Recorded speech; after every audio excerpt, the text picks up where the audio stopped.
welcome to episode 16 of HardcoreGaming101.net's top 47,858 games of all time podcast, where we objectively, definitively, and scientifically rank the games you nominate on Twitter. I'm Xerxes, and I don't care where it's from or who made it, it's pronounced gyro. My panelists today are... I'm Bobinator. I'm Carl. This is Shatenga. And I'm Buys the Bolt.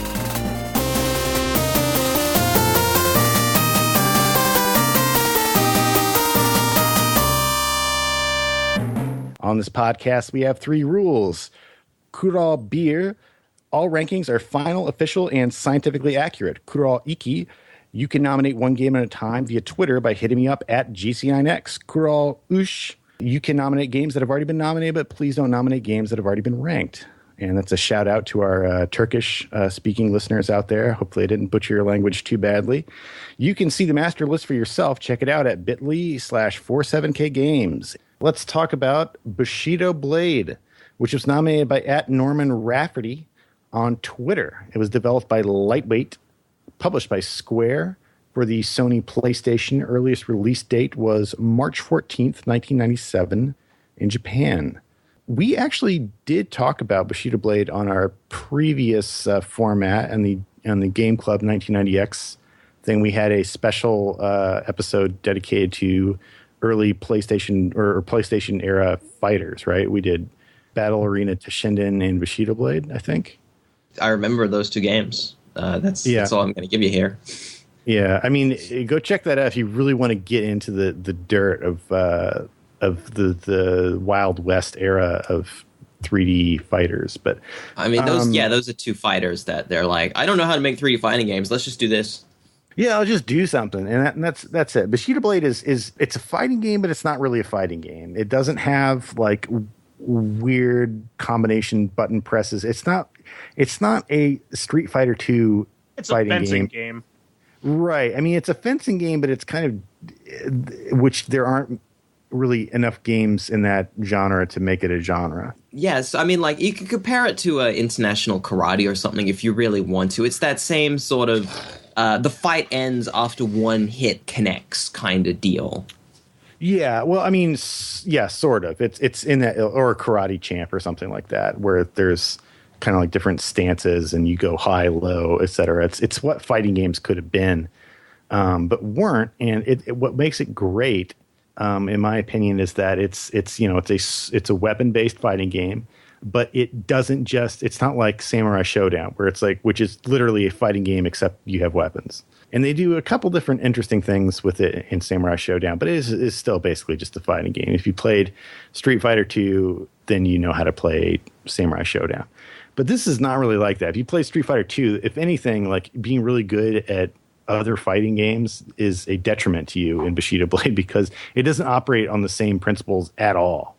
It's probably one of the most realistic 3D fighting games ever made. Yeah, right. So it does use 3D space very well. If you hit somebody in the arm or the leg, you can disable that arm or leg. And you can also kill people in one hit if you time it just right and hit exactly the right angle. You can only kill them in one hit. There's no life bar. Well, okay, right. You don't. Yeah, there's no life bar. That's true. That's a good point. I want to say the way it handles damage is a little weird to me. My problem with the game has always felt kind of random. Like, you can hit somebody once and you can hit them again the same way, and it might or might not kill them, and you never really know for certain. Right. I mean, there is kind of like, it's one of those games that you have to kind of build up intuition for. You kind of just got to know what's going to work and what's not going to work by playing the game enough. It's a lot like the early Metal Gear Solid games in that way. This also like fits really well with the time in that this was a really great time where Square Enix was, or Square, as it were, Squaresoft at the time, was trying a lot of new things when nobody else was. And they were constantly, trying new things. They had a lot of money from Final Fantasy VII and just were going wild. I really like its spirit. If I don't like playing it as much, I like that it's trying to do something cool here. It's definitely an arcadey kind of experience. Yeah, it is, but it isn't. I think the concept's great. They're just... I feel like it's not quite as smooth and as intuitive as it could be. So let's get a little bit deeper into the weeds of what this game is and how it works. So it's like a dueling game. You kind of face off mano a mano, player to computer player. And as I said, you can win a fight in one hit at any given time. Like if you time it just right, so it's like a timing based game. Like the closest thing you could say to this game now would be dive kick. Yeah. Well, kind of rock, paper, scissors, but there's a skill element to it. And when you play somebody who's really, really good at this game, it is embarrassing because they will destroy you hands down, without question, every single time, immediately, because they know what they're doing. It uses 3D space very well because there's a lot of, you back up to create space to get a chance to, you can feint different directions. There's kind of like it's I guess if you'd say like there's like kind of a Punch Out-esque element to it in a way, but it doesn't really work the same way because there's a lot of guesswork involved. Some interesting things about the game is that it's all the dialogue was delivered in Japanese exclusively for the first Bushido Blade, and they had subtitles at the bottom.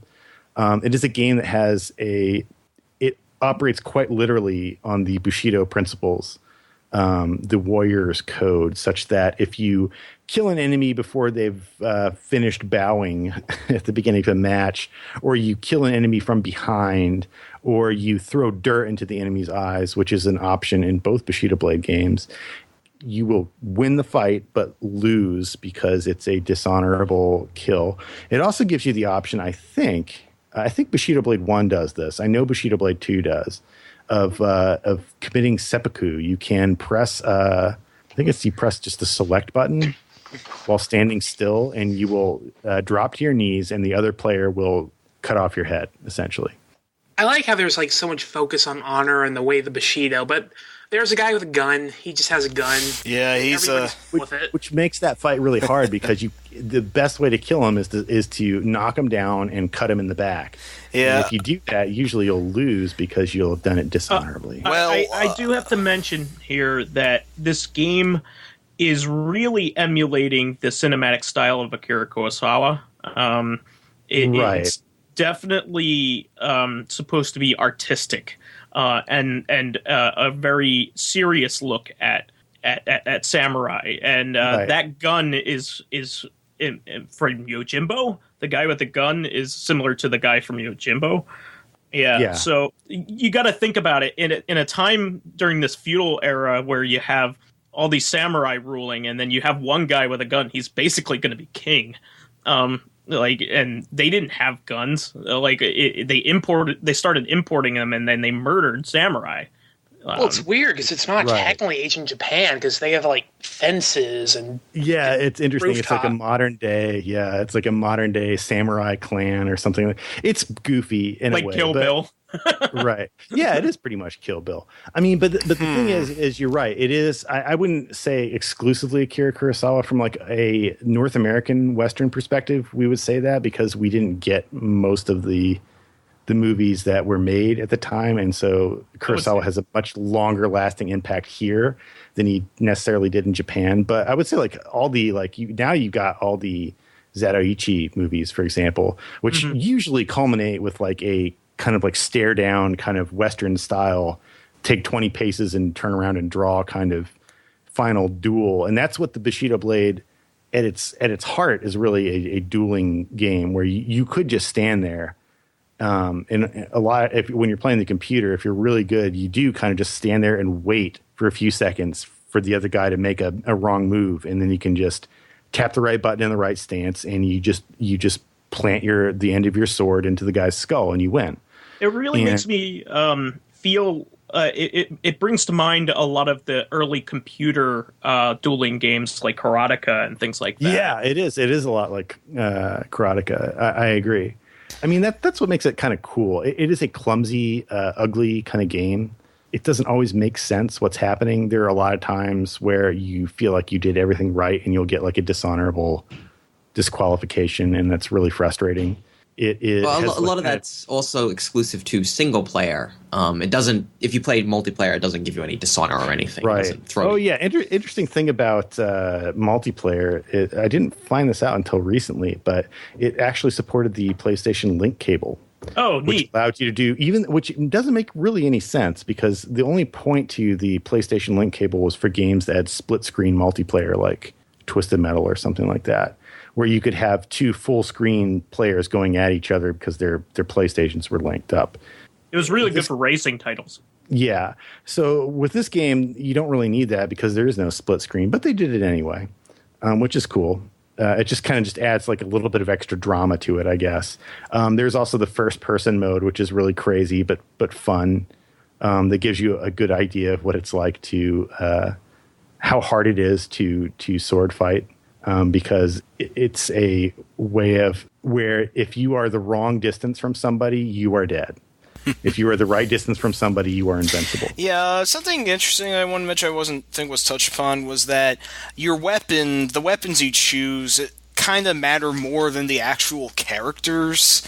Yes. But on the other hand, depending on who you pick, they have better synergy with some weapons than others. But ultimately, It's more like 8 fighting styles with just like 6 characters that are matched to these. So it's there's a little bit of more. a weird roster. It is weird. I mean, what's kind of cool about it is unlike other fighting games or like the traditional fighting games where there's supposed to be like different play styles, those are not immediately obvious to the lay observer. You have to really know fighting games to see, oh, this kind of character is like a primarily projectile distance based fighter. This kind of character is more of a defensive fighter, et cetera. It takes expertise to kind of see those elements. But with this game, you can really see like, oh, this guy is a quick draw fighter. Like if you equip the katana on this character, they will do like a Iaido kind of fast draw type thing. Or this kind of character is especially good with the like pole arms, with like the naginata or something like that, where they move it faster. Or this kind or the broadsword is a surprisingly powerful weapon. The European broadsword in the game.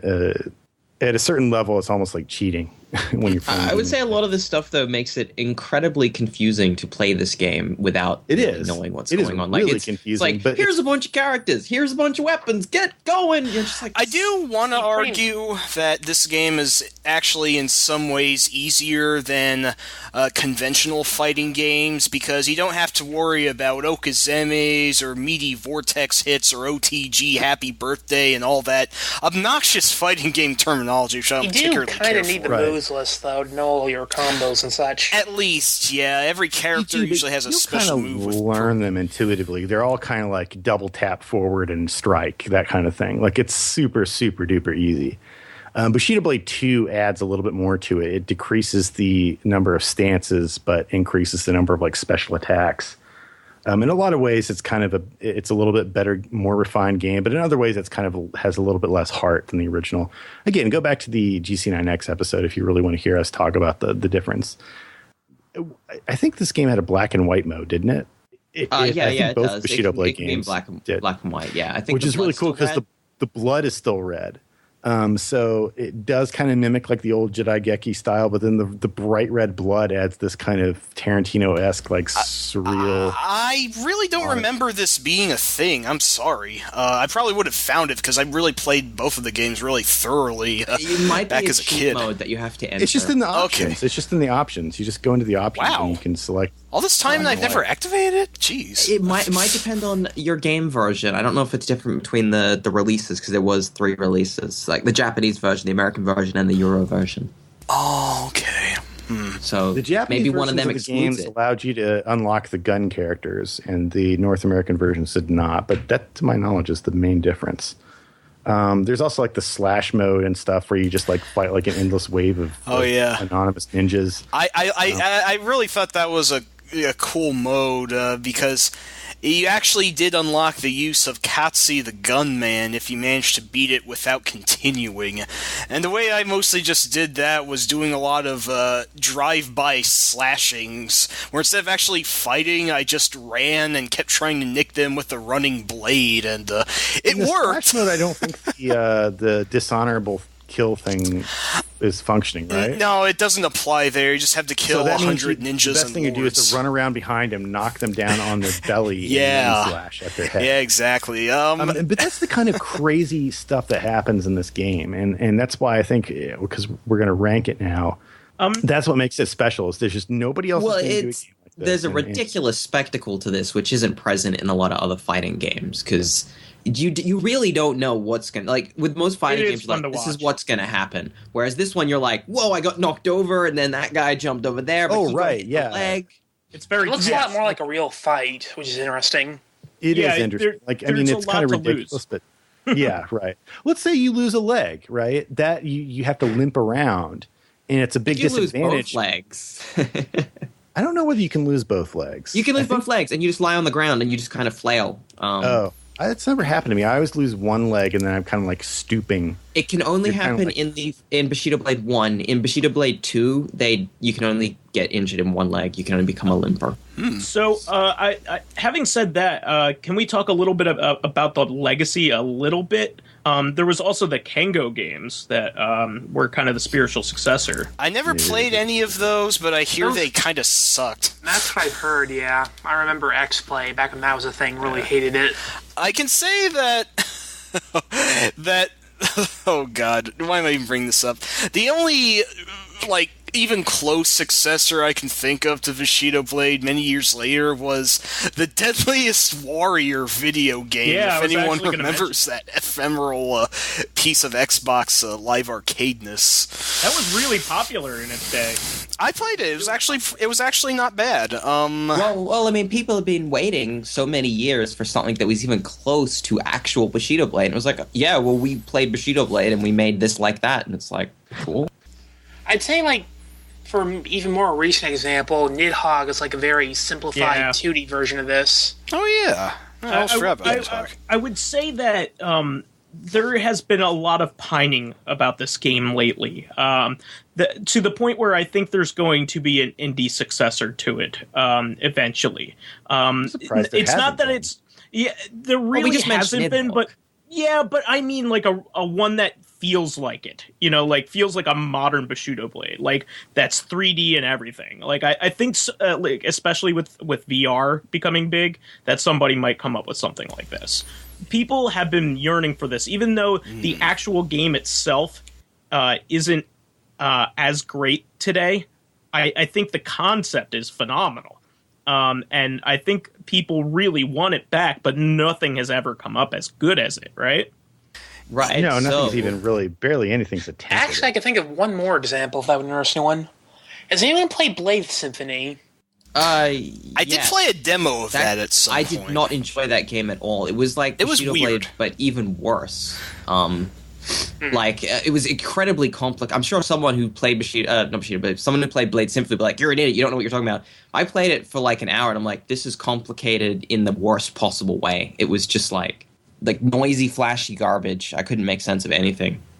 But maybe it's good now. I played it in early access. Maybe it's good. I mean, did you actually play it, Bob? A little bit. I mean, I would say it's a little bit easier to get into than Bushido Blade. Mostly actually, thinking about it, Chivalry might count as a Bushido Blade the first-person game where you hit each other with swords. It's a bit like Mountain Blade. That whole line of games. This is pretty cool. We should rank it, yeah. Yeah, where do we want to put it? I'm thinking kind of... I have an idea. Go ahead. Between Snatcher and G.I. Joe. That's way too low. Come on. I would rather play both of those games, actually. I mean, I don't want to put it too far above Street Fighter 3, to be honest. That's just me. Opinions are certainly going to be wildly variable in this one. Let's see. So far we've got two. I would put it maybe below Descent is where I would put it.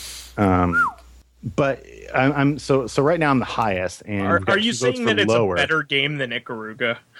Yeah, yeah, kind of. I mean, Ikaruga is just it's another shooter at the end of the day. Hang on. There's only two Bushido Blade games. Hold on. Nothing like Wait. Let me see if I can attempt a little levity here. I do really like Bushido Blade, but I am considering on how technically slow and obtuse it is, especially by... It's supposed to be. It's not supposed to be. They could have made it faster, are you ranking Bushido Blade? Or are you ranking Bushido Blade the concept? Because the concept is incredible. Well, I love the concept, but we have to take this as a... because but Bushido Blade as an execution, I think, is a little bit like it's a little bit. Make it that much better though. Hang on. Here, I think the concept is way better than the actual execution. Let me throw out a place. UN Squadron and Armed Police Bat Rider, in between those two, if that's cool. I mean, I want to put it above UN Squadron. Nah. You guys always want to place everything above UN Squadron. I just thought I'd give it a little levity. All right, if you want to place it with that more than above Ikaruga in any way. If you want to place it above UN Squadron, that's okay. Just somewhere in that wheelhouse, a little higher than what Bob suggested, but somewhere around there. In all seriousness, like if you're looking at it, like Ikaruga is like it is a fantastic, well developed, perfectly executed shmup, and then you have Bushido Blade, which is kind of like it's a great concept that they couldn't really work out, Neither the first game nor the second game. Fine. They work out fine. It's not perfection. How do you make it the second better? one's better. Bushido Blade 2 is better. I'll just throw that out there. It's a little bit more refined. I'm going to be also loses a lot of the unique things. No, I am going to be honest. I actually do like the first game better. I was always pissed that the second game removed one of the attack buttons. It really kind of threw off the controls for me. Yeah, that does change things. But I mean, I feel like the thing Bushido Blade and Bushido Blade 2 kind of had to be considered as part of the same whole. Bushido Blade 2 doesn't really improve on Bushido Blade 1. It just is like slightly tweaks it, does it in a different way, but it doesn't do it in a way like, oh, nobody's ever going to go back to the original way. It's like, no, it's just like a different removed the story simplification mode in 2, essentially. Like, it's completely different. It's just like a... Kind of, yeah. You've got more like anonymous dudes to fight, but it is basically a... Still, also Bushido Blade 2 ends with you like one of the paths for one of the schools ends with you killing a defenseless person who just stands there and waits to get killed. Wow. Which is one of the weirdest things in a game ever to this day. But that's not the game we're talking about. We're talking about Bushido Blade 1. I like Bushido Blade a lot. I think it's one of the better PlayStation attempts at a unique fighter. But it's it's a game that I'm like, I enjoy this, but I'm also really like, you can't read it, and I don't know, like it's. You can read it. It just doesn't read like a normal fighting game. You can read it. I'm not even ranking it against other fighting games, though. Like I've played. I'm just saying that you can't. There's not that much you can do to the game to make it better or more intuitive. It is a game that is basically about like you have to just learn how the game works and learn like how people move and how fast your character can move and how far this weapon can reach. And it is. Yeah, it's esoteric, but it is functional, and if you can get good at it, it doesn't go out of its way to teach you anything. It doesn't have to. It's not supposed to. How would it do that? It can't. It could do a lot better job. It would just become another fighting game. That's what it would do. No, it can't. It's never gonna become another fighting game, and that's why we're ranking it. It's difficult to rank, in my opinion. It really is a game that you could hate, but you hate it for the reasons that make it kind of special. Yeah, no, like I agree. It's a unique-ish game, and so you're gonna have people that like it, you're gonna have people that hate it. I think one of the reasons why nobody does this nobody said I'm going to make a spiritual successor to Bushido Blade is because it would piss a lot of people off, and it's kind of a weird game that might not be able to exist anymore. But I think in the indie space now, it's possible. Well, yeah, it's a tough game because what some people like about it is what other people hate about it. Like that's it. Like right. I mean, there's an element of chance to it that you kind of don't want but that's why the single player mode is so short. If it were really long, then it would suck that you just like you make like a slightly wrong move and the other guy just kills you immediately, ends your perfect streak, and you gotta but it doesn't work that way. And it is also like it does function much better as a 2-player experience. Where I just wish it was a little bit more readable is my thing. But if it were more readable, it wouldn't work the same way. It would be a different kind of game. It would just be another fighting game. It would I'd be willing to chance a more readable... It would be Wild Gunman is what it would be. If you could read it better, it'd just be Wild Gunman. Nobody wants that. But that's like a baby's toy. if you look at its spiritual successors, some of them are less readable, and they're like you can't play those. They're confusing. Like the Deadliest Warrior game is almost impossible to follow what's going on. It's just bullcrap. Yeah, it's nonsense. Yeah, it's crazy fun nonsense. So okay, but it sounds I'm like that, like it's hopelessly outvoted. What does everyone else sort of like want? Like, where is the? Is it in the UN squadron range, like that sort of general area around there? Is that where everyone's thinking, other than Xerxes? Look, I'll give it points for being original and a concept that people like, but I don't think it's better than some of the really polished games here. Now, UN Squadron is a great game, but I don't consider it the pinnacle of its existence, of its genre. So if you want to put it like right above UN Squadron, I'm okay with that, or right next to it.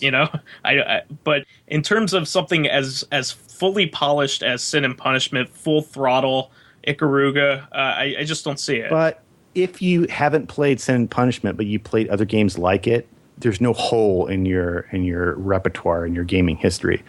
Bushido Blade is the Bushido Blade of video games. There's no comparison. It's kind of like Billy Joel is the Billy Joel of rock and roll. Like, for better or worse, there's only one Billy Joel. And right? Elliot Goldenthal's the Elliot Goldenthal film composers.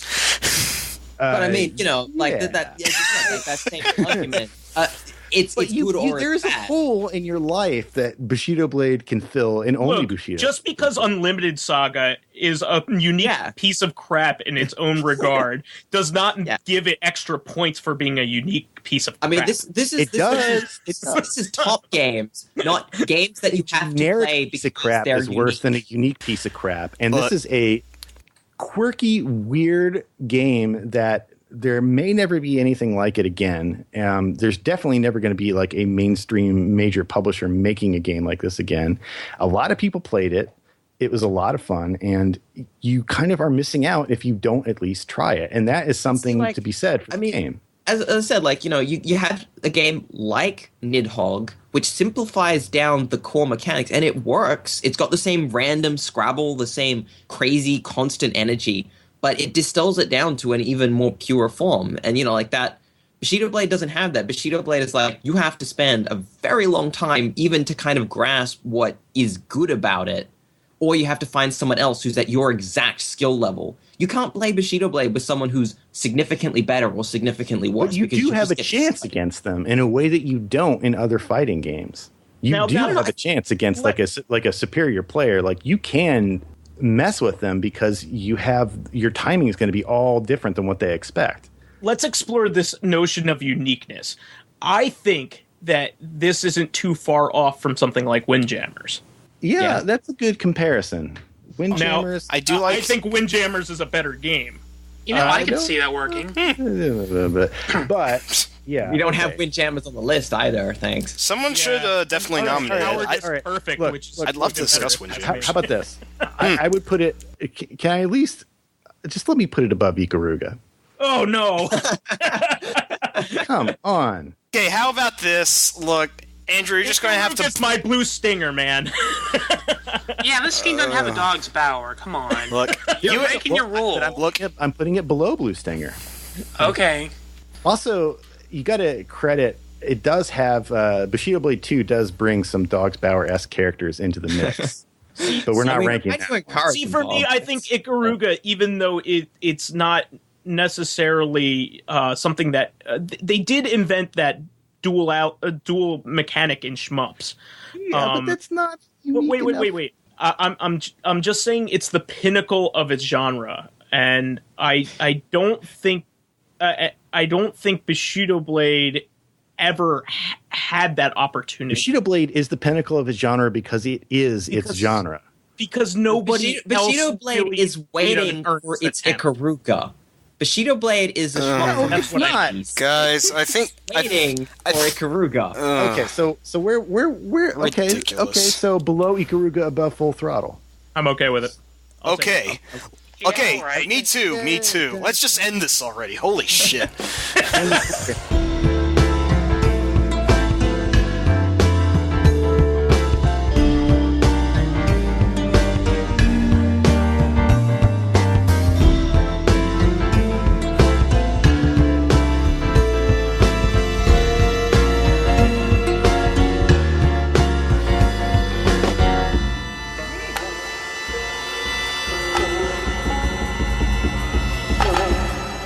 Okay, our next game is Ninja Baseball Batman, which was nominated by Obscure VGS and K Kickflip on Twitter.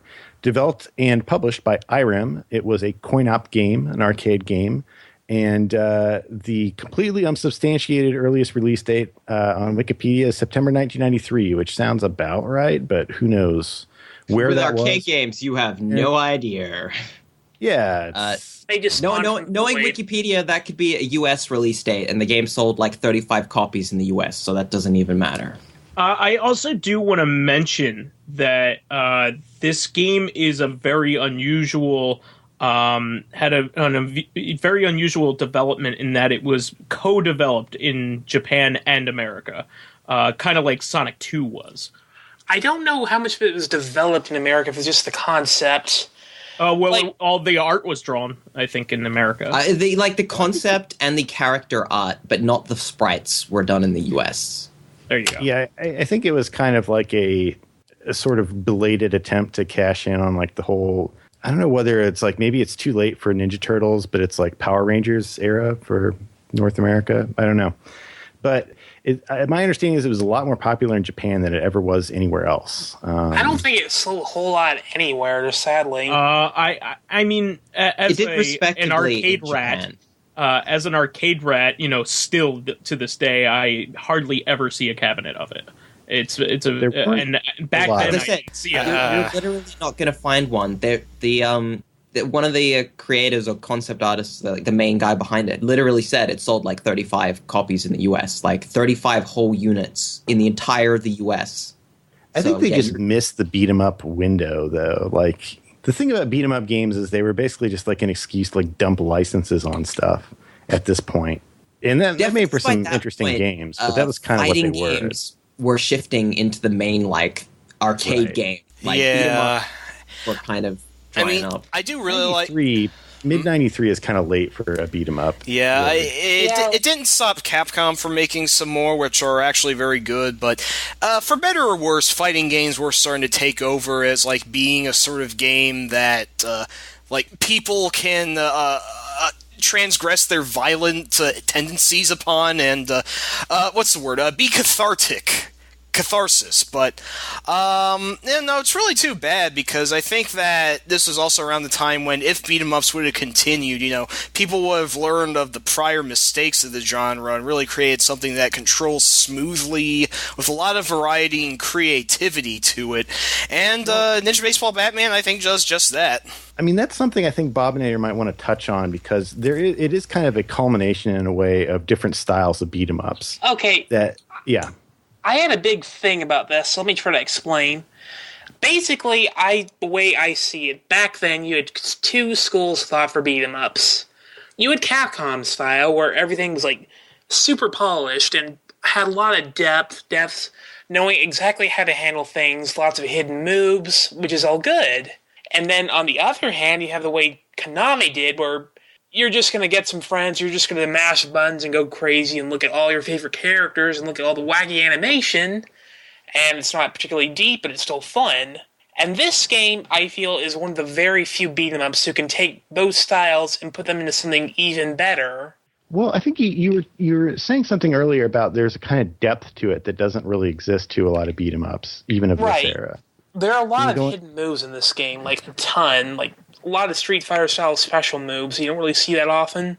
Well, this is when they were starting to think like, okay, maybe one punch and one jump button, maybe that's not enough. Maybe we need to add like something to the game to make it more interesting. So would you say that this game is more complicated or on the same level as something maybe like the Dungeons and Dragons beat 'em ups? It's below it, definitely. It doesn't have a stupid giant inventory. Yeah, nowhere near that overly complicated. NBBM at least does keep things very fast-paced and easy to understand, while still being colorful and also following a premise to its very ends. Like one of my favorite games now is Enter the Gungeon, where the vast majority of the enemies are bullets who have guns that fire at you. Well, this game has you fight fight baseballs and bats and other baseball-related gear as living enemies. Yeah, and it doesn't let up whimsical. on that. Yeah, definitely. I mean, we should also note that the Batman has absolutely nothing to do with the superhero, but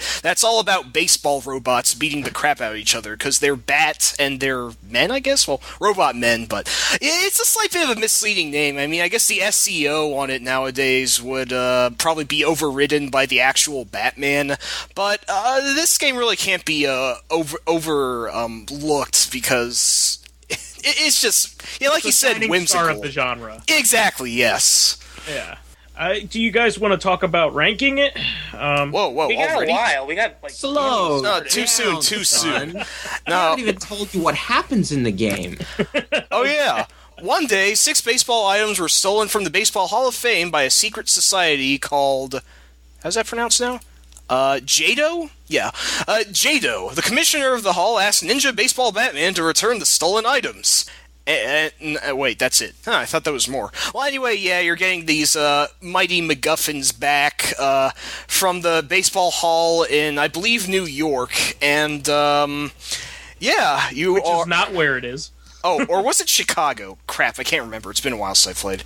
You did go to Chicago, and I would like to say what I like about this game is you go like a lot of beat 'em ups. You go like different parts of the country, but every stage is like cartoon stereotype to the max. Oh, yes.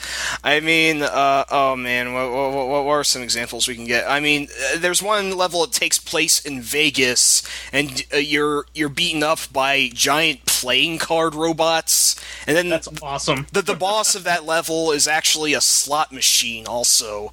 I created these playing card robots for good, not evil. Yeah, I mean, Perversion of science is this? it's very high concept. Did the stolen baseball artifacts, are they actually specific artifacts? Or are they... Yeah, there's yeah. like a pair of shoes, there's a glove, a hat, a bat, a couple other Oh, it's not like things. Jose Canseco's steroids and Barry Bonds' steroids. No, but the full robots are And Mark McGuire's. Steroids. Cal, go ahead. Well, the Ooh, full- dingers. They are named after famous baseballers. I believe at the time they were popular baseballers, was it? I'm not 100% sure. I don't know anything about baseball. I'm Australian, but... Well, yeah, there's actually, most of these guys appeared on the Homer at the Bat episode of The Simpsons. Captain Jose after Jose Canseco, Beanball Roger after Roger Clemens, Stick Straw related to Daryl Strawberry. The odd one out is Twin Bats Rhino, who's named after Ryan Sandberg, who I haven't even heard of before playing this game, but, you gotta have your oddball group. And, they fill the archetypes that you expect from this game, where Jose is balanced, Ryan is fast, Roger's bulky but slow, and Strawberry has the long bat stick, which he uses like a bow staff. So, they're not selling short the ninja concept either. It's just, although I'm not sure it's a ninja move to jump around the screen tossing dynamite, but you can do that, I believe. That's awesome. Yep. No, this game is really just awesome to find. I mean, it looks kind of cute. It looks pretty cutesy from a distance, but no, it's a lot more. It plays a lot more in depth than most of its contemporaries, and it also controls really well. I mean, like Bob was saying, it looks gorgeous, but it doesn't compromise its appearance for gameplay either. And I don't think nearly enough beat 'em ups have ever done that.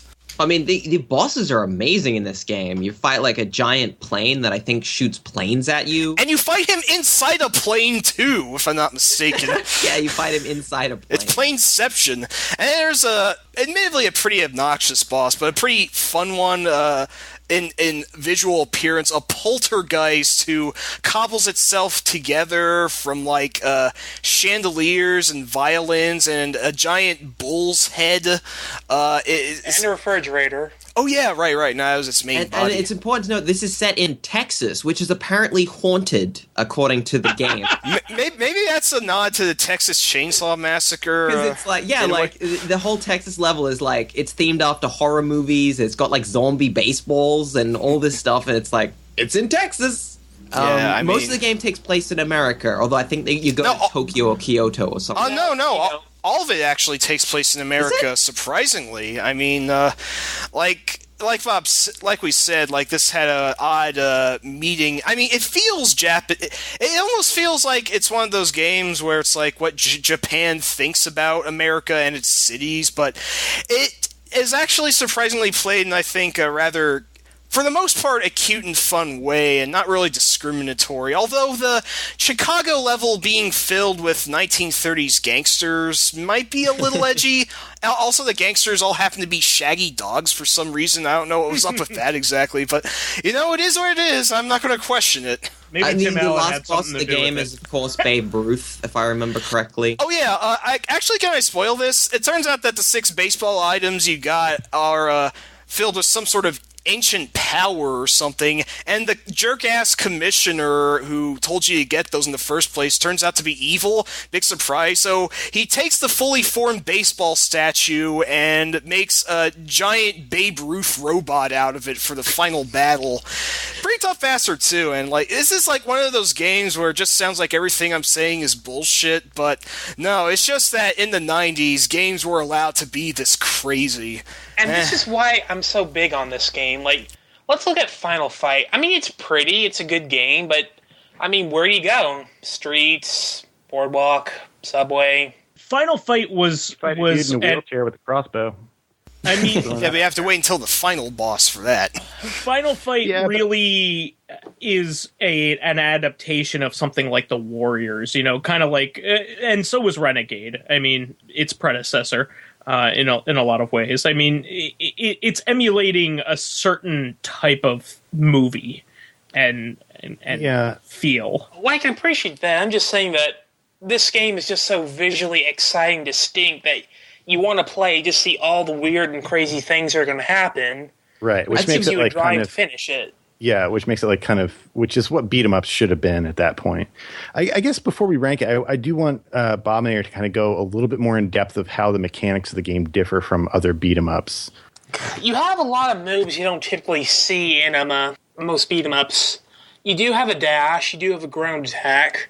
You can also attack while you're getting up, which is really useful at some points. You've got a couple of super moves that take off a huge chunk of your health but do a ton of damage. And you have another handful of special moves beyond that. I know Roger, the slow, strong guy's special grab. See, to me, this game is like the sexy Parodius of beat 'em ups because hey, good comparison. It is like sexy Parodius is one of the best shooters ever made, but it's still a parody of something else. It's still a play off of something else. It's a extremely polished but very cartoony and very lively version of something like even the map screen looks like Final Fights. Yeah, it's definitely a good point. I mean, at its core, it was kind of hard for the beat 'em up genre to evolve past Final Fight, so you do have to give it that credit, but I don't necessarily mind if a game isn't fully original, just as long as it does the formula right, if not better than its predecessor, and I think that's what NBBM totally accomplishes. I mean, I know Xerxes doesn't always agree with that, but, I don't know if Xerxes wanted to say anything about beat-em-ups in general and how NBBM relates to it. I do want to say one more thing. Yeah, sure. I would definitely say this is the best of Irem's beat 'em ups. Oh yeah, they actually made 3 others prior to this. Blade Master, which was kind of slow. Hook, based off of the Robin Williams Rest in Peace movie, that was actually surprisingly all right. And Undercover Cops, which I think is also a really good game, has a great style to it. And how about Spartan X or Kung Fu Master? Oh, right. I sort of consider 2D beat 'em ups like that to be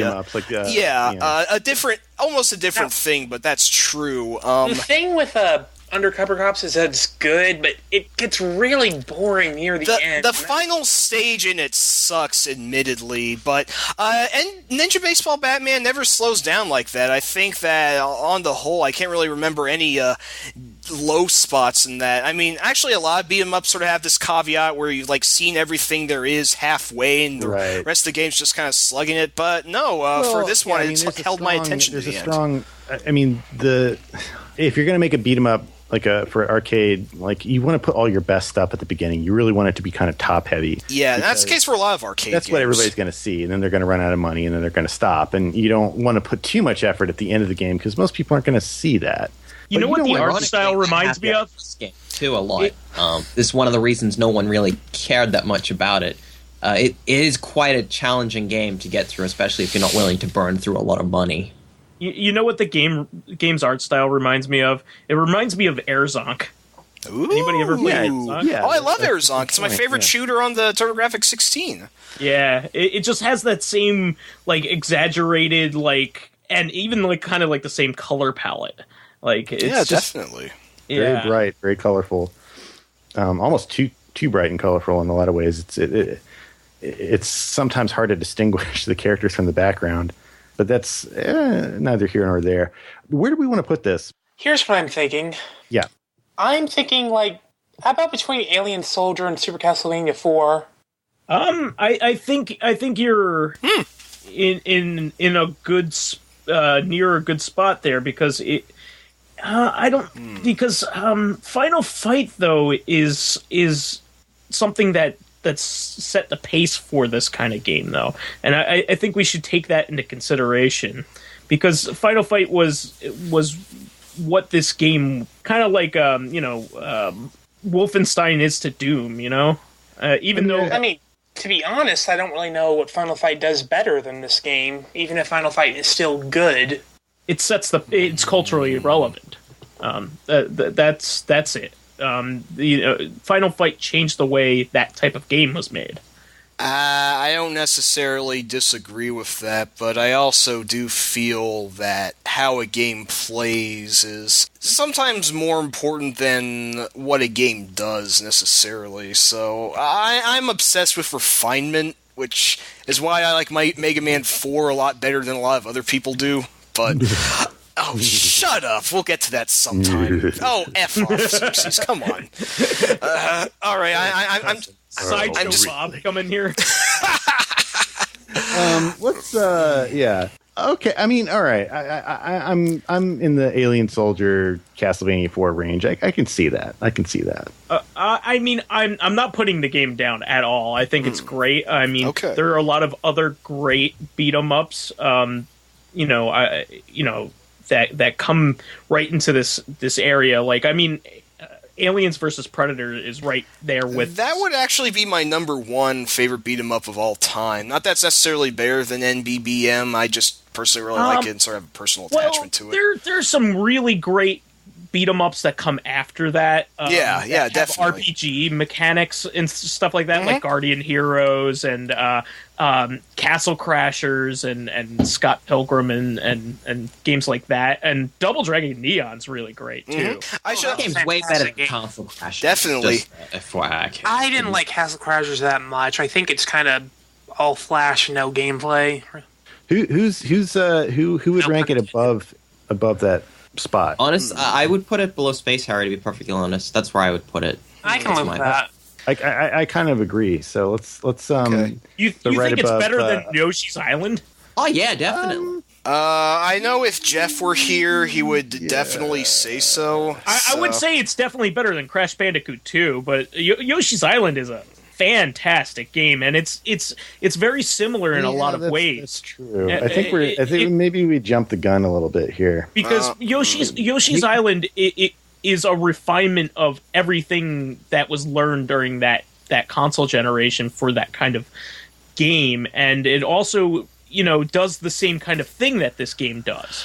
In that regard, and also has. Keep in mind though, like Yoshi's Island was ranked pretty low. I think lower than I expected. Yeah, that was mostly because the same thing for Final Fight. That was mostly because of Jeff, our editor, who actually kind of hates Yoshi's Island. So blame him. Send all your hate mail to. Well, we put it there. That's where we put it. Yeah, that's where science. it is. So. It is science. Yeah. So, I think it's okay to put it above Yoshi's Island, just in the sense that I would justify it just saying, like, you know what, there aren't that many truly good beat 'em ups. Like, I love this genre, but most of the games are garbage. I mean, Yoshi's Island 2 is not the best platformer, but Ninja Baseball Batman's very close to the perfect shmup experience. Not shmup. Beat 'em up, brawler, Perfect belt beat 'em up scroller, what have you. shmup experience. And it's 4-player, which I think is a huge leap. Oh yeah, we totally forgot to mention that. Oh my gosh. 4 players. That's really great. Yeah. And I will say, hot take, definitely a much better 4-player experience than Teenage Mutant Ninja Turtles. That's I true. agree wholeheartedly. It's a better game than both arcade Ninja Turtle games. I don't know about the Super Nintendo version of Turtles in Time, but That's still really good though. Yeah.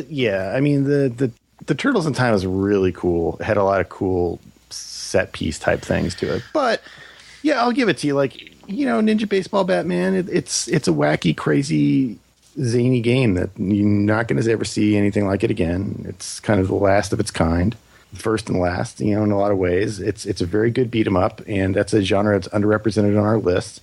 And people should play it. More people should play it. Yeah, you don't need to convince people to play Yoshi's Island. Everybody knows that game is good. There's actually quite a few other Yoshi games that are very similar. Like the new Yoshi game's great too. I mean, yeah. Oh yeah, yeah. But there aren't a lot of beat 'em ups being made, and for that matter, if you want to play something really interesting in this genre, try Ninja Baseball Batman. More people should play it. Do you want to put it above? I'm okay with putting it above Space Harrier, below Worms Armageddon. All right. Okay. I know Jeff's gonna literally lay an egg listening to this. He's going to scream and melt your face off with a giant stream of blood. I mean, look, I'll say this. There's not one design in Ninja Baseball Batman that is better than the Cyclops Mammoth. Fair point. Also, not also quite a enough double-headed for my taste as well. A double-ended wormy dragon, which is awesome. But then again, Space Harrier doesn't have poltergeists cobbled together various household parts in a giant bull's head, so it kind of evens out. Babe Ruth at the end, which wouldn't make Space Harrier a little bit better. Space Harrier also has a lot of improvements that were made upon it, with things like Panzer Dragoon, long after it, True. Okay. So I think I can live with this as long as nobody disagrees. Okie doke. I'm good with it. So I'm outgunned. Ninja Baseball Batman goes Batman right above Space Harrier, right below Worms Armageddon.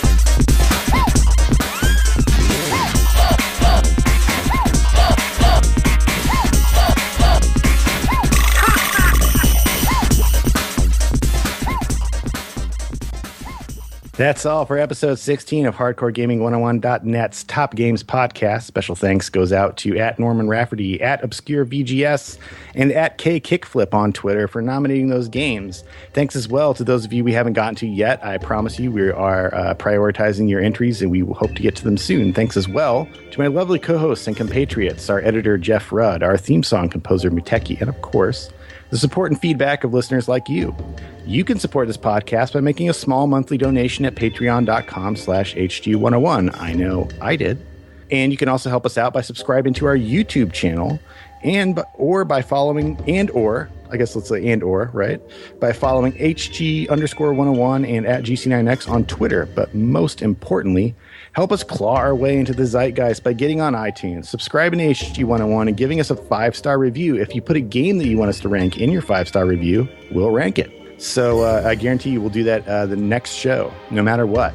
Do it or visit shame upon the house of your father and the grave of your grandfathers. Until next time, keep keeping it real.